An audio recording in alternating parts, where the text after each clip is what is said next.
আমাদের এই মসজিদগুলো নির্মাণ করা হয়েছে মসজিদে নববী যেভাবে বানানো হয়েছে সেভাবে যেন আমরা এটা মেনটেন করতে শিখি। আমরা সবাই তো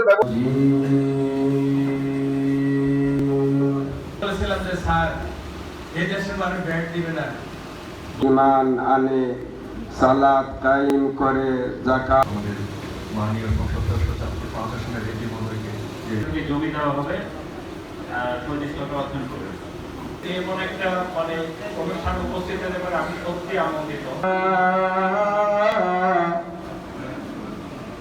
আমরা এই দল করি, আমরা একটা জিনিস করি, ঠিক আছে, মাসাজিদ আল্লাহ মানুষের মন্ত্রণালয়ে এই প্রকল্প অধীনে ঐতিহাসিক অধিকারের মহিলাদের জেলা এই বোর্ডের লাস্ট যেমন হলো 5ই আগস্টের পর পর্যন্ত